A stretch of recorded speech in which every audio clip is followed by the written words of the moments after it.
प्रदेश भाजपा के पूर्व प्रमुख राव साहेब दानवे ने कहा है कि उनकी पार्टी सदन में बहुमत सिद्ध करने को तैयार है। मुंबई में संवाददाता सम्मेलन में उन्होंने कहा कि पार्टी उच्चतम न्यायालय के आज के आदेश का पालन करेगी। भाजपा के खरीद फरोख्त में लगे होने के आरोपों का खंडन करते हुए उन्होंने कहा कि पार्टी को ऐसा करने की जरूरत नहीं है। देश भर में आज संविधान दिवस मनाया जा रहा है। आज ही के दिन 1949 में संविधान सभा द्वारा भारतीय संविधान को अंगीकृत किया गया था। इसे 26 जनवरी 1950 से लागू किया गया, जिससे भारतीय गणराज्य के इतिहास में नए युग की शुरुआत हुई। सरकार ने संविधान दिवस के 70 वर्ष पूरे होने पर वर्ष भर के कार्यक्रमों की योजना बनाई है।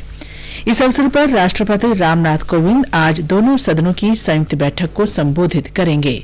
इसमें उपराष्ट्रपति वेंकैया नायडू, प्रधानमंत्री नरेंद्र मोदी और लोकसभा अध्यक्ष ओम बिरला शामिल होंगे। राष्ट्रपति संसद के केंद्रीय हॉल में वीडियो कॉन्फ्रेंसिंग के माध्यम से डिजिटल प्रदर्शनी का भी उद्घाटन करेंगे। झारखंड विधानसभा के 5वें और अंतिम चरण के चुनाव की अधिसूचना आज जारी की जाएगी। इस चरण में संथाल परगना क्षेत्र की 16 विधानसभा सीटों के लिए अगले महीने की 20 तारीख को वोट डाले जाएंगे। नामांकन दाखिल करने की अंतिम तिथि 3 दिसंबर है। इनकी जांच अगले दिन होगी। उम्मीदवार 6 दिसंबर तक अपने नाम वापस ले सकेंगे। तीसरे चरण के विधानसभा चुनाव के लिए नामांकन पत्रों की जांच आज की जाएगी। वित्त मंत्री निर्मला सीतारामन ने कल लोकसभा में कराधान कानून संशोधन विधेयक 2019 पेश किया। इसमें घरेलू कंपनियों को 22% दर से कर भुगतान का नया विकल्प दिया गया है, बशर्ते वे सूचना प्रौद्योगिकी अधिनियम के तहत किसी छूट का दावा न करें। अभी 400 करोड़ रुपए से अधिक वार्षिक टर्नओवर वाली घरेलू कंपनियों को 25% की दर से आयकर देना होता है। अन्य घरेलू कंपनियों के लिए दर 30% है। विधेयक में नई घरेलू विनिर्माण कंपनियों को कुछ छूटों का दावा न करने पर 15% की दर से आयकर भुगतान का विकल्प दिया गया है। दिल्ली की वायु गुणवत्ता आज लगातार दूसरे दिन खराब की श्रेणी में दर्ज की गई। वायु गुणवत्ता और मौसम अनुमान प्रणाली सफर ने आज सुबह 10 बजे दिल्ली की वायु गुणवत्ता 254 दर्ज की। वायु गुणवत्ता का स्तर 201 से 300 के बीच खराब की श्रेणी में आता है, जबकि 400 तक बहुत खराब और 500 तक का स्तर अत्यधिक खराब माना जाता है। राष्ट्र आज 26/11 के मुंबई आतंकी हमले के 11 वर्ष पूरे होने पर शहीदों को याद कर रहा है। इस अवसर पर विभिन्न कार्यक्रम आयोजित किए जा रहे हैं। उपराष्ट्रपति एम वेंकैया नायडू ने आतंकी हमले के शहीदों को श्रद्धांजलि दी है। आज ही के दिन पाकिस्तान के आतंकी संगठन लश्कर-ए-तैयबा ने आतंकी हमले किए थे। इस हमले में 18 पुलिस अधिकारियों, 2 राष्ट्रीय सुरक्षा गार्ड सहित 160 लोगों को जान गंवानी पड़ी थी। रक्षा मंत्री राजनाथ सिंह ने कहा है कि भारतीय वायुसेना वायु क्षेत्र की महत्वपूर्ण शक्ति बनने की ओर अग्रसर है। नई दिल्ली में कल वायुसेना कमांडरों के अर्धवार्षिक सम्मेलन में उन्होंने आवश्यक हथियारों के डिजाइन देश में ही विकसित करने के लिए वायुसेना की सराहना की। 2 दिन के सम्मेलन में ड्रोन से निपटने, नई तरह के हवाई हमले और साइबर तथा सूचना युद्ध जैसे कई अन्य मुद्दों पर भी चर्चा होगी। इसके साथ ही ये समाचार बुलेटिन समाप्त हुआ। Where we bring you news from across the globe. I'm Tanvi Taneja.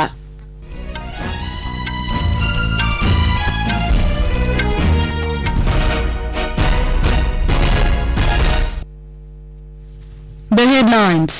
Sri Lankan President Gotabaya Rajapaksa says the country cannot engage in any activity which threatens the security of India.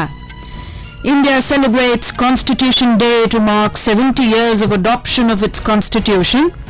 Former Prime Minister of Nepal, Baburam Bhattarai, says Nepal has always been inspired by the democratic traditions and functioning of Indian democracy. At least 4 protesters killed in clashes in Democratic Republic of Congo. And UAE to allow domestic workers over 60 years of age to renew their employment contracts.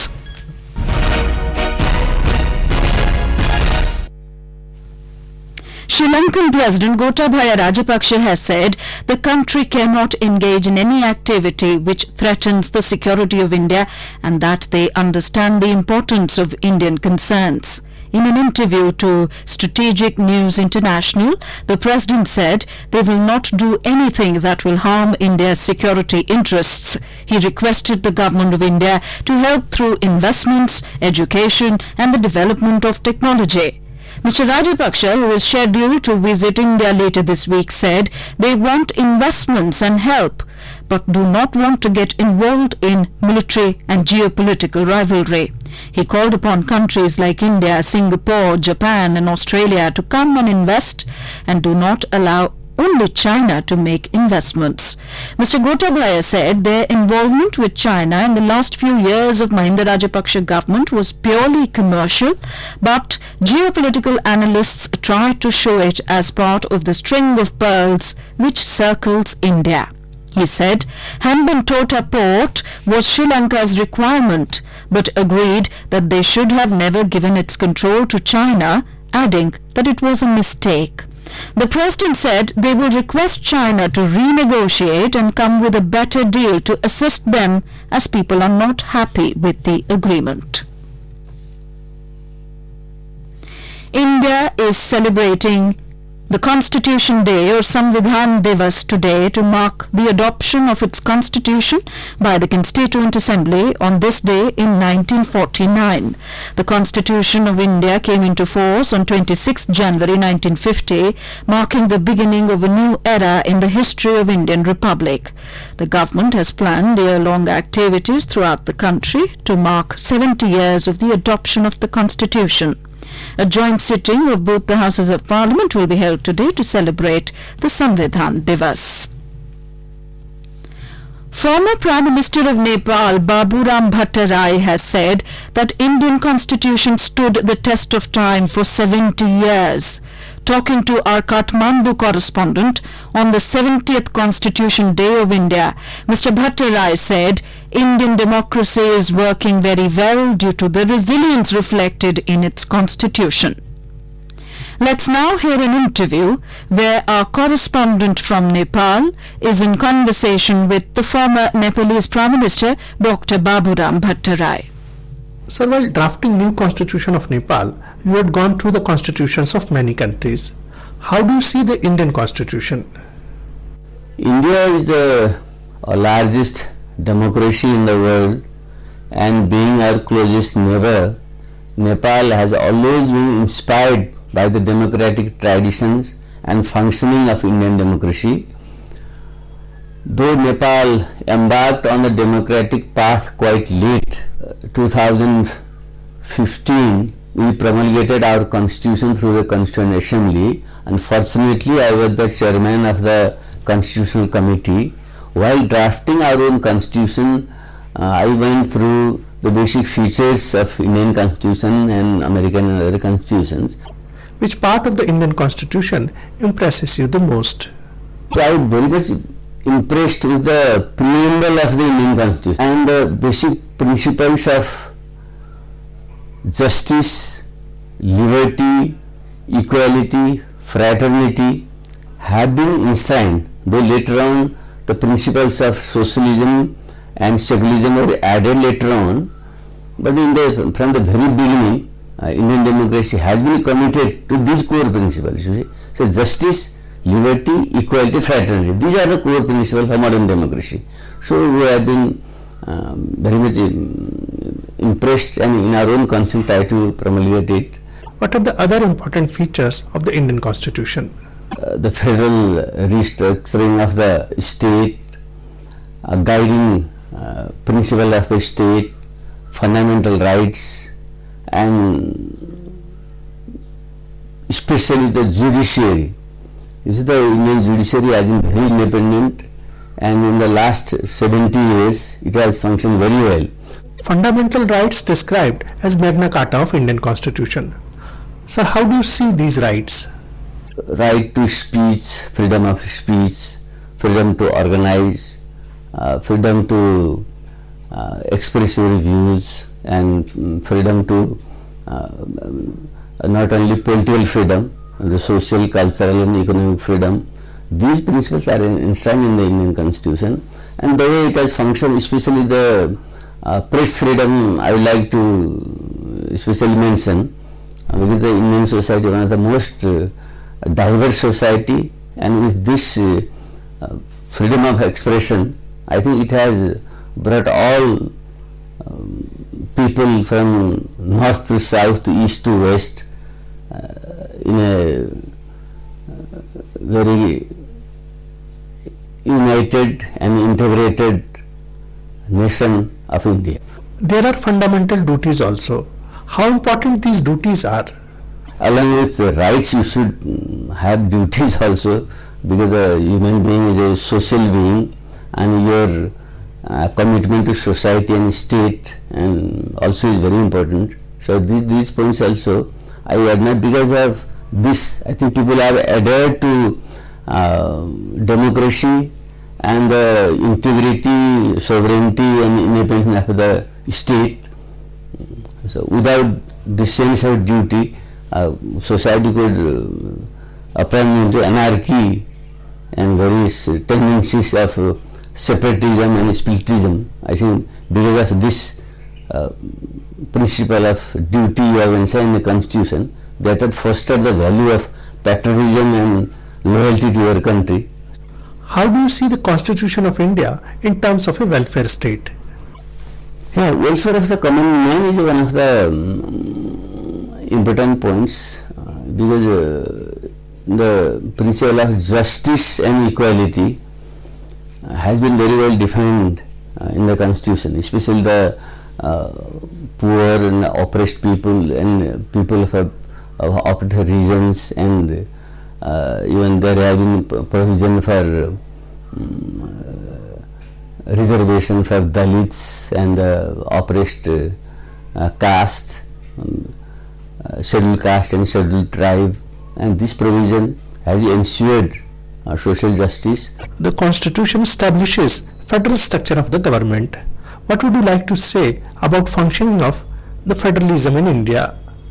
Though Indian Constitution, people say it is a semi-federalist, most federal and unitary features both are there, and some people criticize it become more centralized and unitary, but there are some openness, you see. Because of that, though I think India started just about a dozen or so states, now it has more than 28 states, so you have a scope for always revision and improvement. It is said Indian Constitution has a unique blend of rigidity and flexibility. What is your view, sir?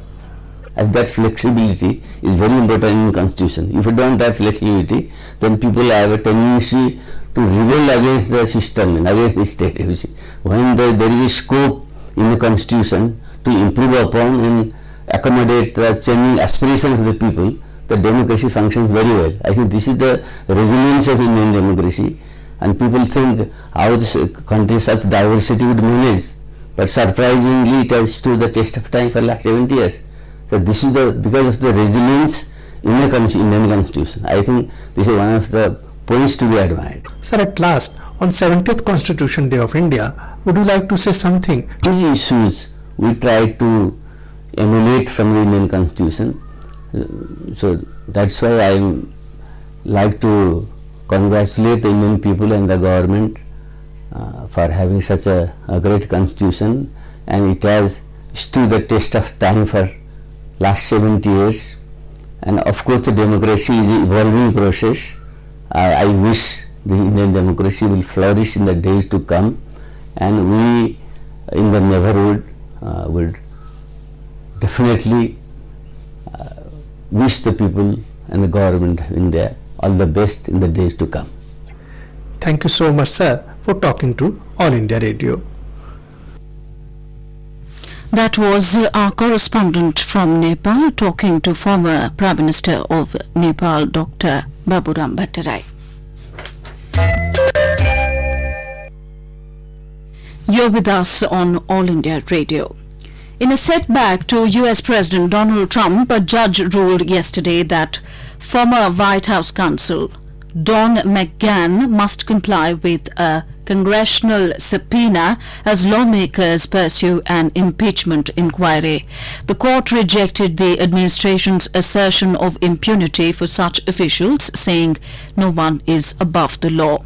U.S. District Judge Ketanji Brown Jackson ruling concerns only McGahn's testimony to a House of Representatives committee.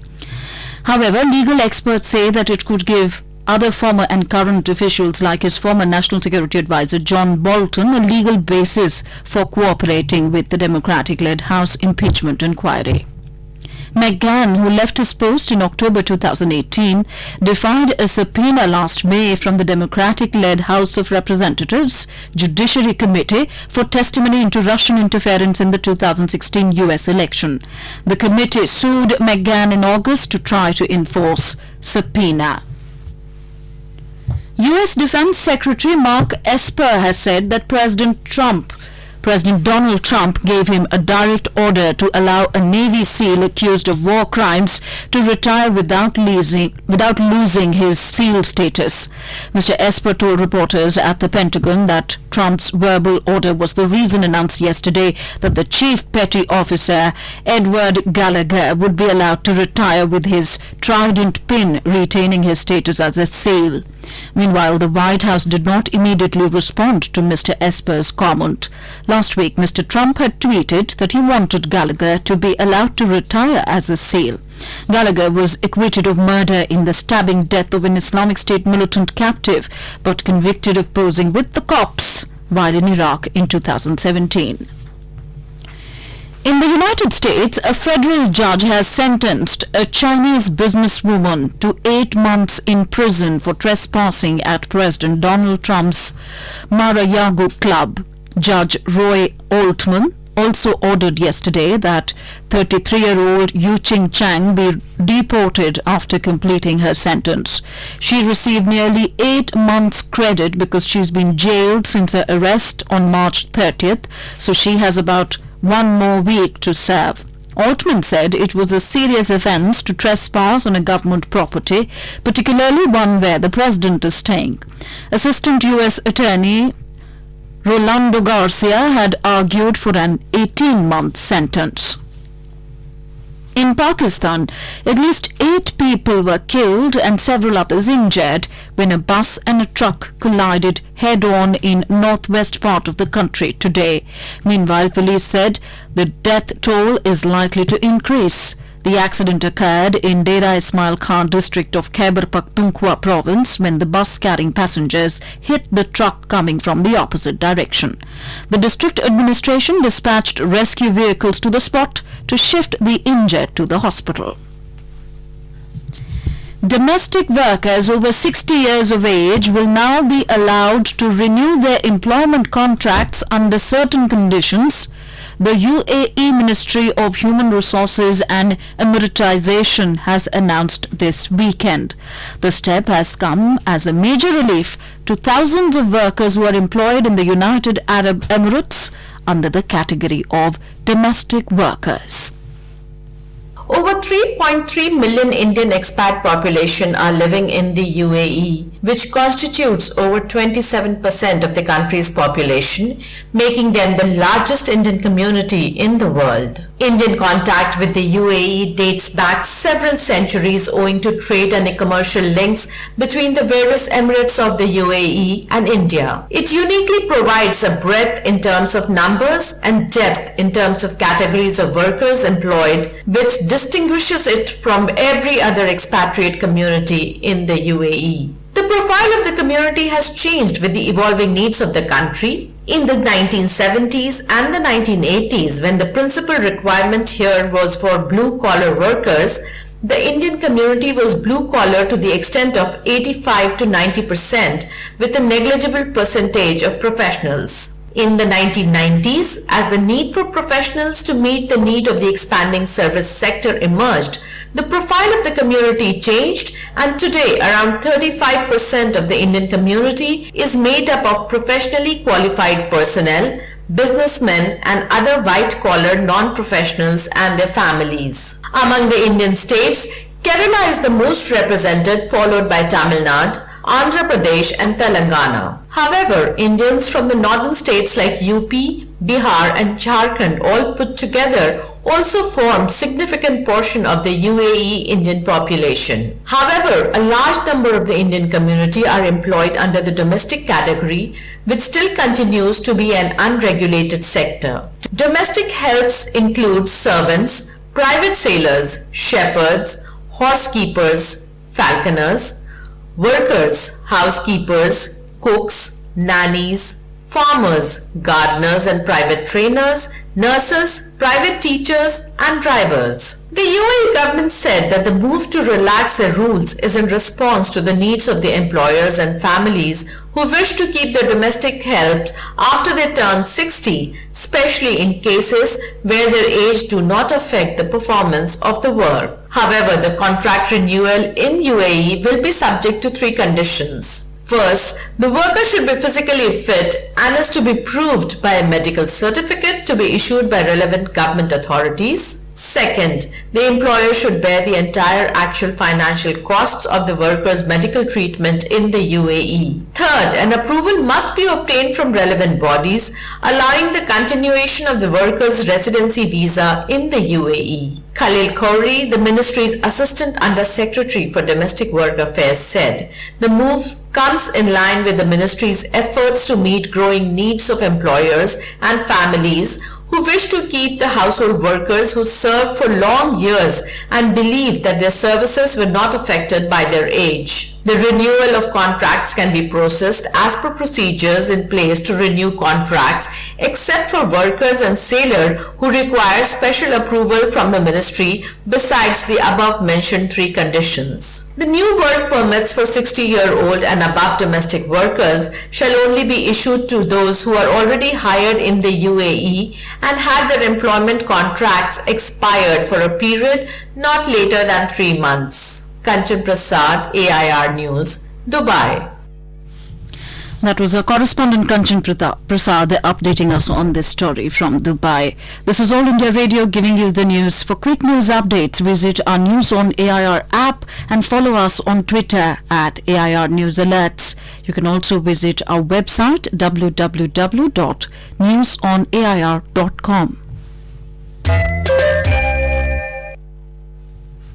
India is remembering the martyrs of 26/11 Mumbai terror attacks on its 11th anniversary today. Various events have been organized in the country today and especially in Mumbai. Vice President M. Venkaiah Naidu yesterday paid tribute to the martyrs of the terror attack in Delhi. On November 26, 2008, Mumbai was attacked by 10 terrorists of Pakistan-based Lashkar-e-Taiba. In the mayhem that followed for the next 3 days, 166 people, including 18 police officers and 2 NSG commandos, lost their lives. On the 11th anniversary of the 26/11 terror attacks, various events have been organized across the city and the state to pay homage to the departed souls and honor the survivors. Yesterday, security personnel and citizens paid homage to the 26/11 heroes on the eve of the deadly terror attack. The event was organized by Police Mitra Sangathan. However, Mumbai's Police Commissioner Sanjay Barve said in comparison to 2008, the city police is now fully equipped to handle such situations. Speaking to media, Mr. Barve said police personnel and quick response teams are nowadays trained to handle urban terrorism to ensure the city never faces such a threat in future. He added that Mumbai police is now the strongest force of the country in terms of training, use of modernized technology and highly sophisticated equipment. He said coordination between multiple agencies tasked with keeping the metropolis secure has also been increased. On the occasion of the 11th anniversary of the 2008 terror attack anniversary, United States State Department spokesperson Morgan Ortagus in a tweet said that those responsible for this heinous crime must face justice.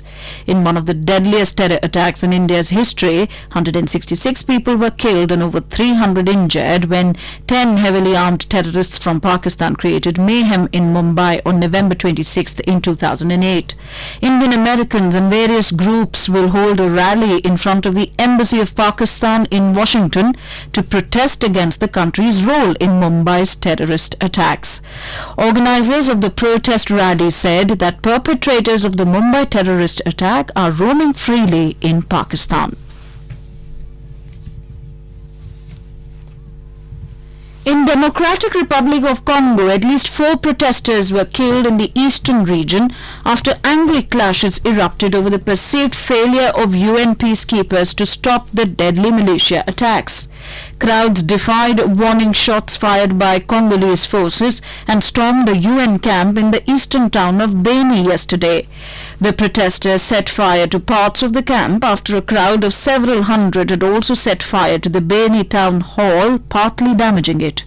Military prosecutor Kumbu Ngoma confirmed 4 deaths during the day.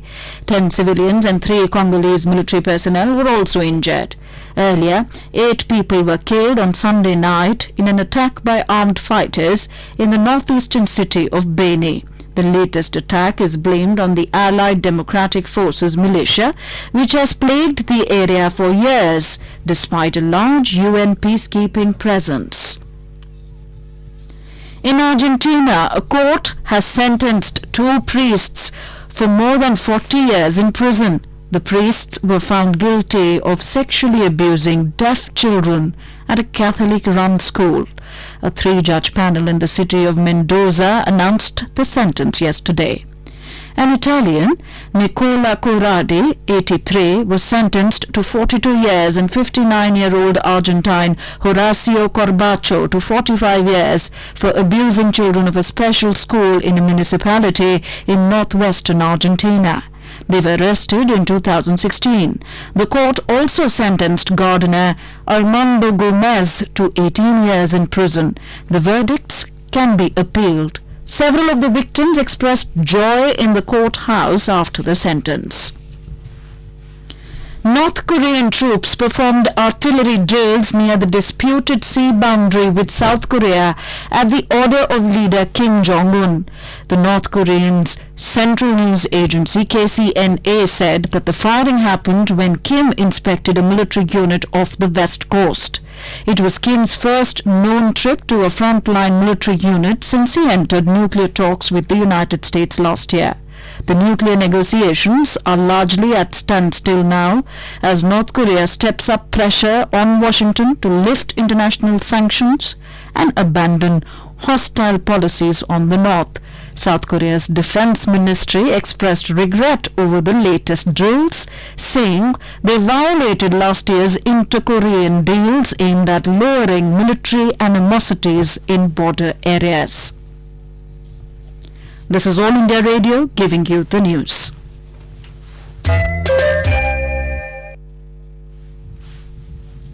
Hong Kong's leader Carrie Lam said the government will listen to the public with an open mind after pro-Beijing candidates were resoundingly defeated in local elections.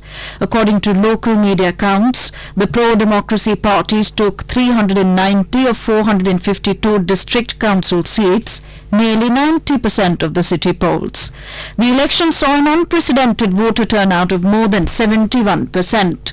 The result is being seen as a stinging rebuke of Ms. Lam's leadership through many months of protests and clashes. In a statement released online this morning, Ms. Lam said the government respects the results. For nearly 6 months, demonstrations and unrest have continued unabated. They were sparked by a now withdrawn extradition bill. The protest movement has several key demands, including direct popular elections and a probe into alleged police brutality. China has again summoned U.S. Ambassador Terry Branstad to demand the Trump administration to block legislation passed by both chambers of Congress supporting pro-democracy activists in Hong Kong. The Foreign Ministry said Vice Minister Cheng Chu-gang yesterday expressed China's strong opposition to Hong Kong Human Rights and Democracy Act and warned that the US would bear all the consequences that arise. It was the second time in recent weeks that China has summoned Branstad to protest over the legislation which was passed nearly unanimously and now awaits President Donald Trump's signature. Mr. Trump on Friday won't commit to signing the bill as he tries to work out a trade deal with China. He has 10 days from the time of passage last week to veto it. If he does not do so, it automatically becomes a law, while Congress could also override a veto with a 2/3 majority in both houses. The bill authorizes sanctions on Chinese and Hong Kong officials involved in human rights abuses and would mandate the State Department to annually review the special autonomous status that the US grants Hong Kong on trade. Pope Francis travelled to Hiroshima and Nagasaki yesterday to demand that world powers renounce their nuclear arsenals, declaring the use and possession of atomic bombs an immoral crime and a dangerous waste. Standing before survivors of the 1945 US atomic bombings, Francis denounced the steady erosion of arms control agreements. He urged political leaders to accept that true peace and international security cannot be built in a climate of distrust but rather solidarity. Francis visited Hiroshima and Nagasaki during the first full day of a 3-day trip to Japan aimed at emphasizing his call for a global ban on atomic weapons. This is All India Radio giving you the news.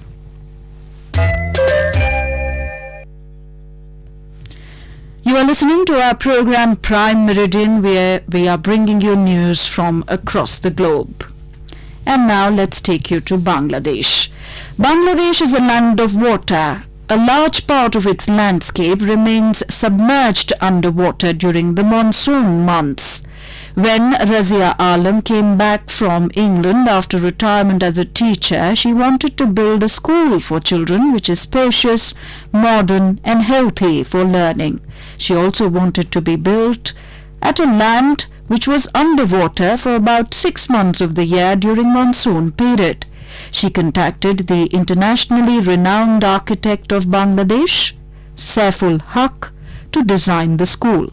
He took up the project and came with a school which has won many prestigious awards, including the Aga Khan Award. It is a floating school named the Arcadia Education Project. The Arcadia Education Project in South Kanarchor of Bangladesh is an innovative concept. It is an amphibious school built with local material and expertise near the capital city Dhaka. The floating school is unique in its design and novel in its concept. The school also serves as a shelter, a daycare center, and a vocational training center for the local people. The project involved construction of a school in an area which is underwater during the monsoon months. The architect of the project, Saiful Haq, designed a school which remains on the ground during the dry season and floats on water when the area is submerged in water during monsoon. He utilized only the local material available there, which is bamboo, used tires and steel drums for constructing the amphibious structure for the school. The workforce and artisans for the project were also drawn locally. The project has been lauded for its contribution to improve the lives of rural students coming from poor families. The school provides an open connected space to provide a conducive atmosphere for the children. The Aga Khan Foundation, in its citation, lauded the project for its contribution to improve people's lives, social and economic development, access to education in rural communities, and global issues like rising water levels. The architect of the project, Saiful Haq, is credited with many remarkable architectural works in Bangladesh. BRAC Training Center in Faridpur, Camp House for French Archaeological Mission in Bogra, and Govind Golankar Hostel in Chittagong are some of his important works. He has delivered lectures and taught in various courses at Dhaka, ETH Zurich, Switzerland, and University of Pennsylvania, USA. His writings on architecture and city have been published in Bangladesh and abroad. His books include Pundaranagar to Shere Bangla Nagar, Architecture in Bangladesh, 1997, and Shere Bangla Nagar, Louis E. Kahn, and the Making of a Capital Complex, 2002. Let's now listen to an interview where our Prasar Bharati special correspondent from Dhaka, Rajesh Jha, is in conversation with Saiful Haq. And in 2011, and I think that we started that in 2007. So in 4 years' time, I had this call from the client, who is also my aunt, and she called me that she wants to show me a land where she wants to build a school, and she wants to take me there. And as we went to that place, we got down on a bridge. The bridge was on this river, and standing on the bridge, she was showing me that that's the land that I have bought. So I looked, I was a little puzzled because September was end of monsoon, but area. So I only saw that this was a place which had only water. I was kind of taken aback, and I asked her, I don't see any land. Where exactly you want to build? In water you don't have markings, or you don't have that. It's all one ground. It's water ground. And she said, no, this land is emerging in the dry season, and it goes underwater in the wet season, in the monsoon. In a month's time, you will be able to see the land. Don't get scared, don't get worried. I said, okay, let's see when the land emerges. So, yes, she was absolutely right. A month later, we could see that, yes, there was land. The river had receded. But what struck me is that, what do I do here to this particular place which experiences this fantastic natural phenomenon? Water is there, floods the banks, and then it recedes back. And this is a particular phenomenon of Bangladesh's landscape. There is the particular phenomenon of the floodplain. We inhabit the floodplain, and we have devised ways. What traditionally we would do, we would dig up a pond, we take the earth from the pond, we raise the ground, we build our house over there, and when the water comes, so water is everywhere, and then it recedes and you cultivate. So this is how our rural environment has been like in the floodplain. Here, I did not have enough land to dig up and make that mound. It was a narrow strip of land. Neither I was interested to bring earth from outside and fill it up and raise. The reason I was not interested is that it will alter the particular character, quality of that land, which has a particular biodiversity. I mean, when I thought that, no, I'm not going to fill, so we discarded that idea. But we thought that why not build something on stilts, on posts, so the water can come and water can go, and you still have your structure, which is okay, which is good, no problem. But this was also posing two problems. One was cost, because I had to create a platform which needed to rest on this post, and that was an additional cost. She didn't have that kind of money to carry out. And number two, that the school was going to be for children between 3 to 5 years old. So if this place is lifted up from the ground for 8 months of the year, I thought that it was going to be a little bit overwhelming in terms of scale for the children. I mean, when they come, they see something, and then when they're in the platform. So we thought that, okay, it's not only expensive, but it has also this issue. And at that time we thought that, okay, why not try something which can float when the water is there, and it can rest on the ground when water is not there.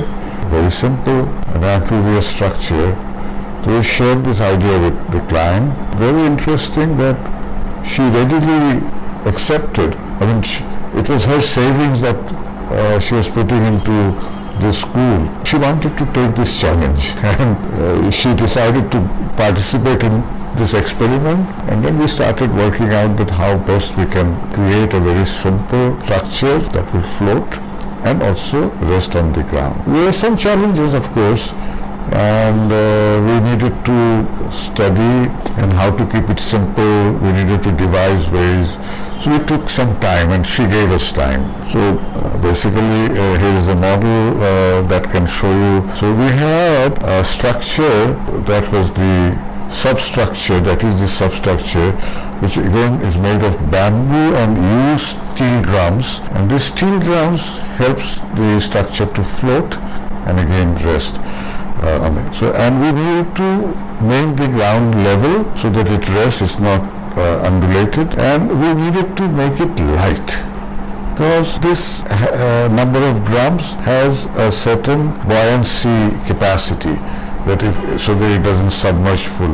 So what would be the light material? And we decided to use bamboo, easily available, and we could do it. So with used steel drums and bamboo, we devised this way.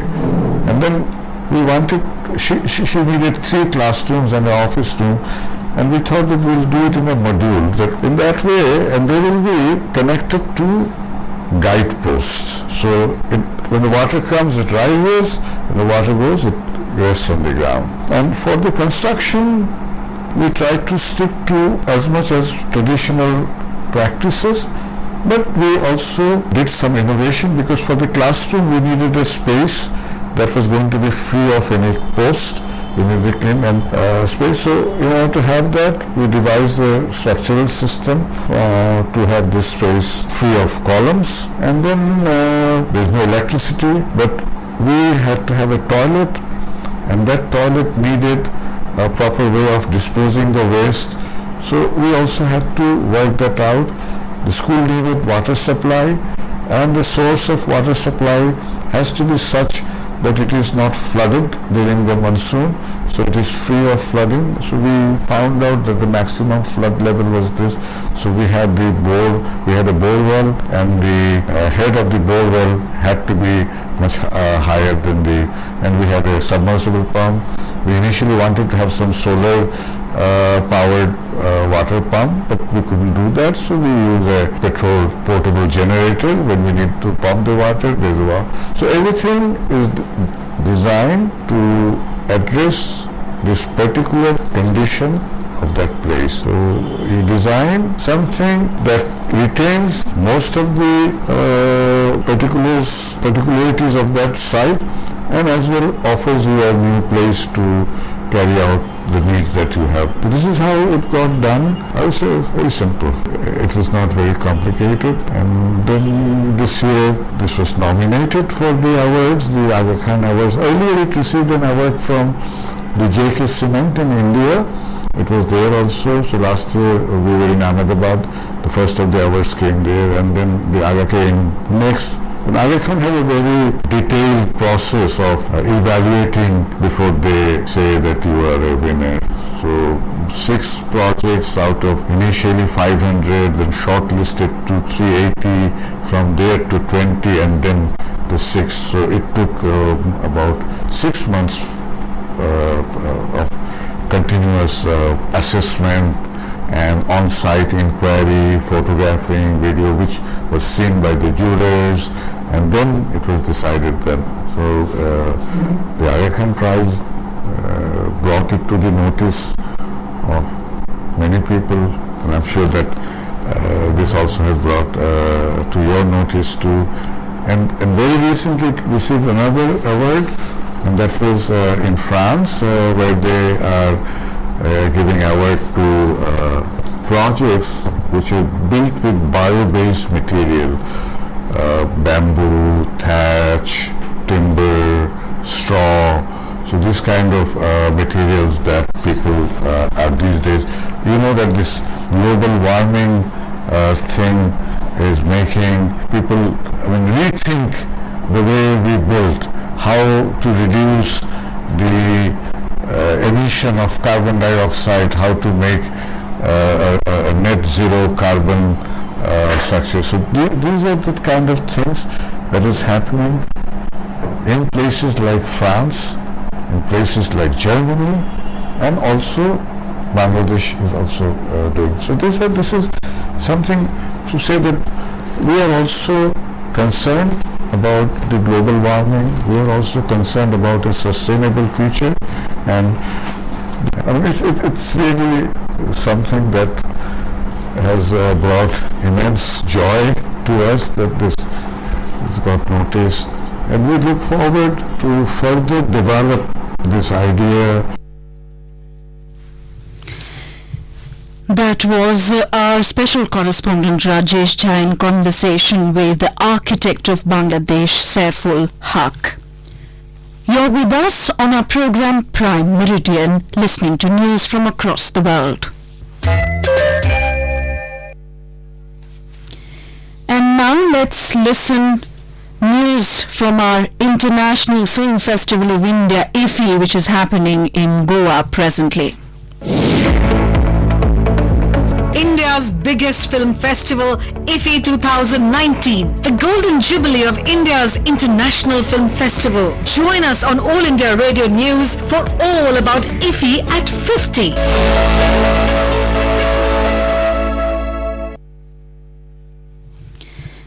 The world of cinema continues to shine bright as the Golden Jubilee edition of International Film Festival of India IFFI in Goa enters the 6th day today. The festival not only showcases excellent cinema from world over but also honors talented filmmakers across genres. Our correspondent throws light on one such element of IFFI, which is the Centenary Award for the Best Debut Feature Film of a Director. Let's listen to this report.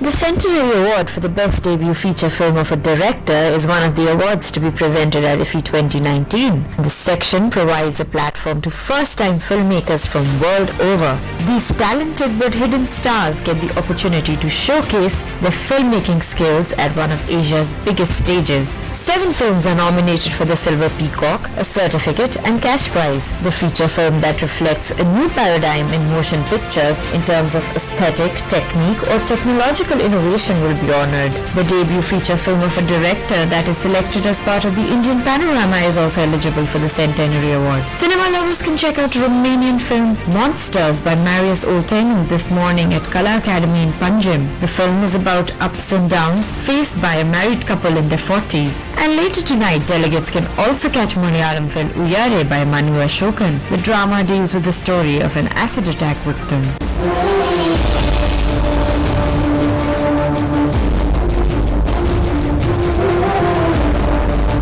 So stay tuned in to know more about the festival's golden edition as it rewards exciting films and great filmmakers. For IFFI at 50, this is Ankita from Goa.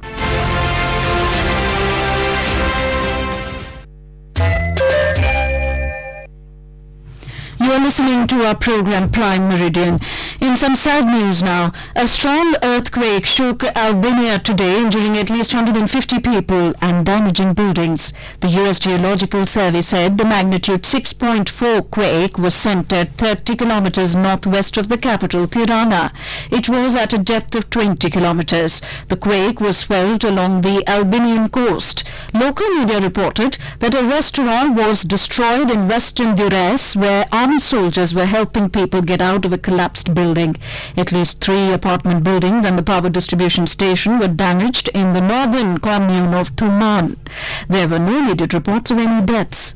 An earthquake in September had damaged hundreds of homes in Albania.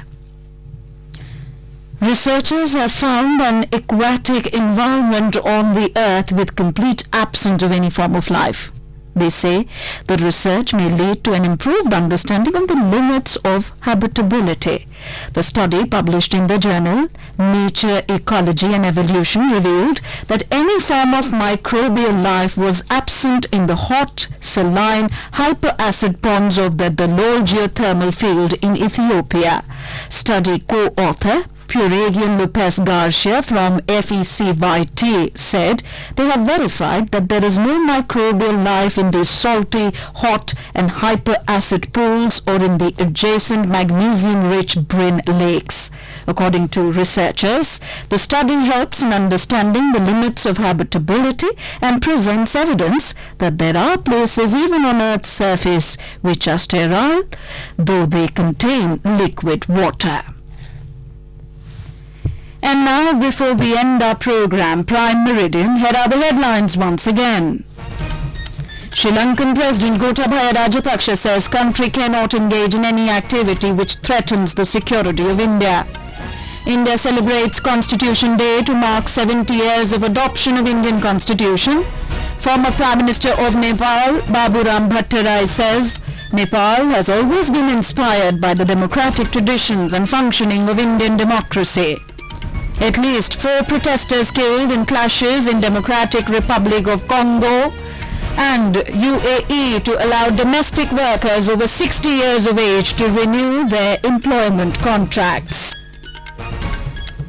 And with that, we wound our program Prime Meridian, where we brought you news from across the globe.